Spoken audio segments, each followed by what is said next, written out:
Lamar Jackson, a reference to the Cars character, Lightning McQueen. Lamar says Derek zooms past defenders like a movie. And the Ravens signed Henry for games like this. He's been a 1-2 punch with Lamar.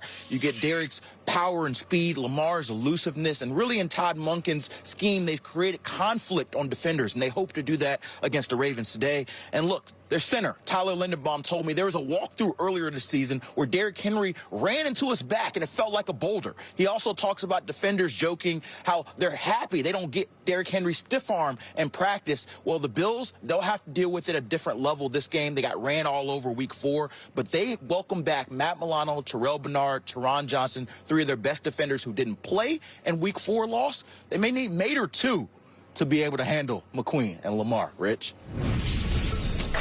Indeed, sir. So the 3 guys who are back on defense for the Bills from injury for today's game and throughout the last few weeks were not there in week 4 when, I guess, Derrick Henry McQueen took care of business. It's now time for Big Play Experts presented by Intuit TurboTax. I feel like this setup is the only way we could take Max Crosby, 2-on-1 and him on a scooter. Okay, you know what I mean? That's fair. He still doesn't know. Still questionable. Okay, still questionable. Who needs to step up? We just mentioned 3 guys who were not there in week 4. What do you think, Max? Yeah, I love this front. Greg Rousseau, A.J. Epinesa, Von Miller. You know, he's like the legend in that group leading these young guys. But for me, the guy that sticks out the most is Ed Oliver. I think he's one of the most underrated interior guys. The way he plays with that maximum effort at the 3 technique is very rare in this league. So I think he's the key. You know, you have Derrick Henry, you got Lamar Jackson, you have all these matchups up front.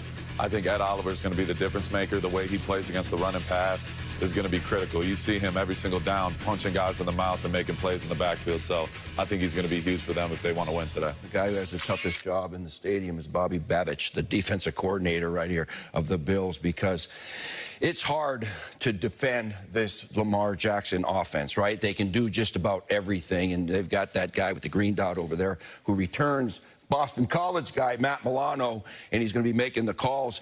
But you got to change it up when you're playing against all this option stuff. You can't have dive quarterback pitch or dive quarterback throw consistently the same all the time. You got to change it up, right, Max? And so that's going to be their job. Give them a bunch of different looks with coverage. You got to load the box up a lot because you know how powerful the run game is for these Ravens. But anyway, it's going to be a chess match with Babich, Milano, and the boys to see if they can slow down Lamar Jackson and Derrick Henry. Yeah, I think Milano, you can also spotlight him as we just did right there. That guy is amazing. When he is healthy, it just totally changes the dynamic of the Bills defense. And I know a lot of Bills fans are hanging their hats on the fact that these 3 guys that we started this segment. Welcome into Making the Call with Walt Anderson and Steve Mariucci. So, Walt, all right, listen, we saw yesterday in the Texans and the Chiefs game, a couple of interesting penalties. There was unnecessary roughness and roughing the passer. Can you take us through first roughing the passer? Yes, you bet, Colleen. On the roughing the passer, whenever the defender comes in, and there's a couple of points, and when we end up looking at the video, I think the face, if there's contact to the head of the quarterback, that's probably going to be called by the officials, and that's what you can see here. And that's going to be one of those conversations for the competition committee to consider next year.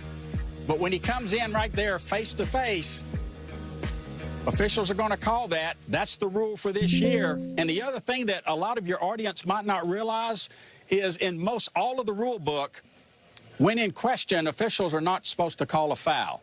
But there's one place in the rule book where it states by rule that when in doubt, officials are to call roughing the passer, and it's in the roughing the passer rule. All right. Quarterbacks get protected, Colleen. Okay, so there's another play. They're going to protect. Yeah. They're going to protect the quarterbacks. Later on in the 3rd quarter now, Patrick Mahomes, he starts running around like he does, right? And a couple of Texan players are going to hit him. It's a slide. It seems that the Texas players collide with each other. There it seems like, because whether it seems like it or not, officials have to call based on what they see. Now, when a player goes to the ground, he doesn't even have to be touched. He's down. And what happens here is when you can see, and yes, the 2 players end up colliding, but right here, this is the shot. When number 39 comes in and his hairline of his helmet strikes the helmet of the runner who is already on the ground, that's a foul. And even if replay assist could help in that, when there's contact like that, that's not going to be changed by replay assist, even if the committee decides to add that for next year. It just seems like the severity of that little graze on his helmet, Walt, was just what, an minute. inch? It was like it's a game of inches or something. Call that, huh?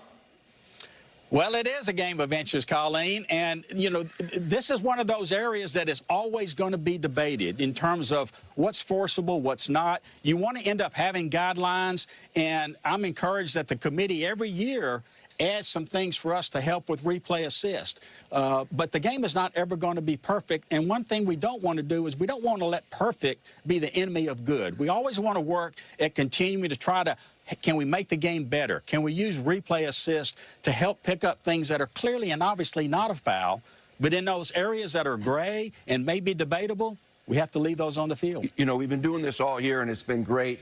Seems to me the general theme, though, is that in the offseason, you guys got to figure out a way to increase replay assist, right? More situations. Oh, yes.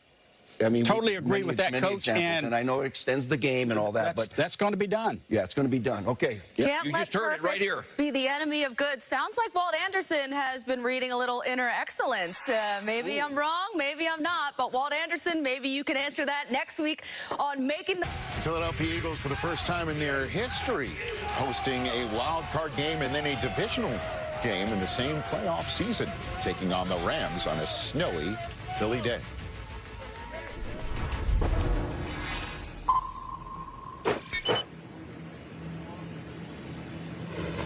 Oh, hi.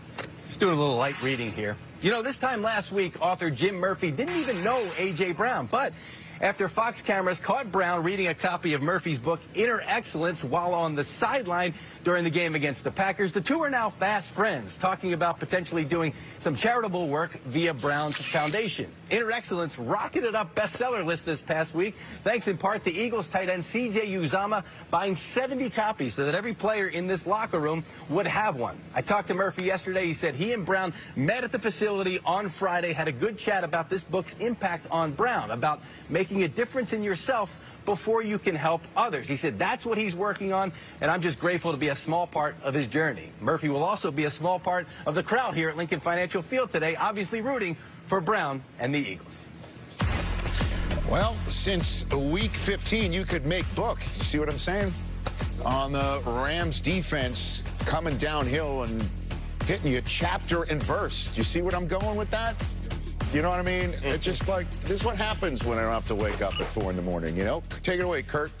All right, Gerald, let's break it down a little bit further. Both these guys have great groups up front, but let's take it inside to their main guys. Jared versus, Rich just said, Jalen Carter over on this side. Which is going to be more disruptive for the opposing quarterback today? I love Jalen Carter as a player more. D-tackle, obviously I'm leaning towards D-tackle, but we're talking about opposing QBs. I got to go with Jared Verse because he's more of a pass rusher right